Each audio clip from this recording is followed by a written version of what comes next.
देखिए कक्षा 10 में प्रकाश परावर्तन अपवर्तन के नियम है। दर्पण के लिए फोकस दूरी का सूत्र है 1/f बराबर 1/v प्लस 1/u। दर्पण के लिए आवर्धन का सूत्र m बराबर होता है I/o बराबर -b/u। फोकस दूरी उत्तल दर्पण के लिए प्लस में आती है और अवतल दर्पण के लिए ऋण में आती है। फोकस दूरी वक्रता त्रिज्या की आधी होती है अर्थात f बराबर r/2। u को सदैव ऋणात्मक लेते हैं। अगर m प्लस में होती है तो आवर्धन आभासी सीधा होता है प्रतिबिंब। अगर m ऋण में होती है तो प्रतिबिंब वास्तविक और उल्टा मिलता है। अगर v का मान प्लस में है तो प्रतिबिंब दर्पण के पीछे अर्थात वस्तु के दूसरी तरफ बनता है। अगर v ऋणात्मक है तो प्रतिबिंब दर्पण के आगे अर्थात वस्तु की तरफ बनता है। लेंस के लिए सूत्र होता है 1/f बराबर 1/v माइनस 1/u। इसके लिए आवर्धन होता है m बराबर I/o बराबर v/u। एक p बराबर 1/f होती है जहां p का मतलब होता है लेंस की क्षमता डायोप्टर में। अब देखिए पहला क्वेश्चन, 30 सेंटीमीटर वक्रता त्रिज्या वाले, वक्रता त्रिज्या कितनी है 30 सेंटीमीटर, और किस दर्पण की है अवतल दर्पण की। अवतल दर्पण की किस में आती है माइनस में। f कितनी हो जाएगी वक्रता त्रिज्या की आधी।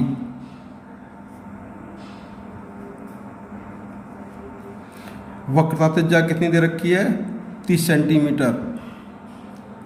क्योंकि दर्पण कैसा है अवतल, इसलिए ऋणात्मक होगी। अवतल दर्पण की फोकस दूरी कैसी होती है ऋणात्मक होती है।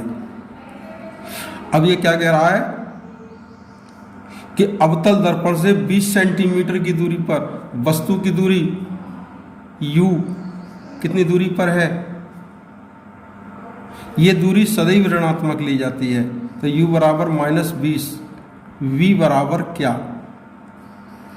देखिए सूत्र होता है, पहला सूत्र क्या लिखा हुआ है कि 1/v प्लस 1/u बराबर 1/f। तो 1/v u का मान कितना है माइनस के 1/20 और f का मान कितना है माइनस के 1/15। 1/v बराबर, इसको इधर पक्षांतर कर दीजिए तो माइनस 1/15, ये प्लस में हो जाएंगे, प्लस 1/20। 15 और 20 का एलसीएम कितना आता है 15 चौका 60। 15 का इसमें भाग दीजिए 4 बार, 4 में 1 का गुणा किया -4। 20 का इसमें भाग दीजिए 3, 3 एकन 3, कितना हो गया -1/60। ये किसका मान आया है 1/v का, तो v के लिए इसको उल्टा कर दीजिए -60। अर्थात क्या हो गया ये किस में आया है ये माइनस में। देखिए जब v का मान माइनस में होता है तो दर्पण के आगे प्रतिबिंब बनता है कितनी दूरी पर 60 सेंटीमीटर की दूरी पर। अतः प्रतिबिंब दर्पण के आगे कितनी दूरी पर बनेगा 60 सेंटीमीटर की दूरी पर बनेगा। अब देखिए इसकी प्रकृति क्या है, प्रकृति के लिए m निकालनी पड़ती है।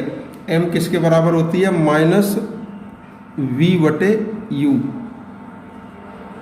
v का मान चिन्ह सहित लगा दीजिए, u का मान -20, माइनस से माइनस कट गया, फिर एक माइनस बच गया -3। ये किस में आया है माइनस में। देखिए जब m माइनस में होता है तो कैसा प्रतिबिंब बनता है वास्तविक उल्टा। तो ये प्रतिबिंब कैसा होगा वास्तविक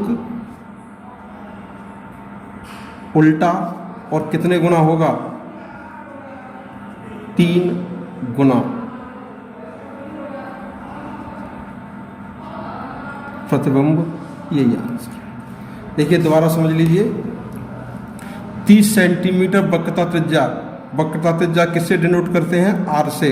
ये क्या हो गई ये हमारी ये r, और अवतल दर्पण है, अवतल दर्पण के लिए किस में होती है माइनस में, तो r बराबर -30। तो f किसके बराबर होती है r/2 -15। ये क्या चीज़ है ये u, ये सदैव ऋणात्मक होती है। u बराबर -20 सेंटीमीटर, तो b बराबर क्या, 1/b प्लस 1/u बराबर 1/f। 1/b u का मान -20, f का मान -15, इसको उधर पक्षांतर कर दिया तो कितना हो गया, माइनस का प्लस में हो गया। अब 15 और 20 का एलसीएम लिया, कितना हो गया 60। 15 का इसमें भाग दीजिए 4 बार, 20 का इसमें भाग दीजिए 3 बार, माइनस के 4 और प्लस के 3 मिल गए, कितने हो गए, माइनस के 1/60। तो v का मान कितना हो गया, -60। ये माइनस में आया है। देखिए यहाँ पर क्या लिखा हुआ है कि जब v ऋणात्मक होती है तो प्रतिबिंब कहाँ बनता है, दर्पण के आगे। तो प्रतिबिंब दर्पण के आगे 60 सेंटीमीटर की दूरी पर बनेगा। इसकी प्रकृति निकालने के लिए m की गणना कीजिए। m का क्या सूत्र होता है, आवर्धन के -b/u माइनस और v का मान -60, v के मान -20। देखिए माइनस से ये माइनस खत्म हो गए तो कितना बच गया, -3। जब आवर्धन m माइनस में होता है, देखिए क्या नियम है माइनस के लिए, कि वास्तविक उल्टा प्रतिबिंब। तो वास्तविक उल्टा और कितने गुना प्रतिबिंब होगा, 3 गुना प्रतिबिंब प्राप्त होगा। यही इसका आंसर है। ठीक है, ओके।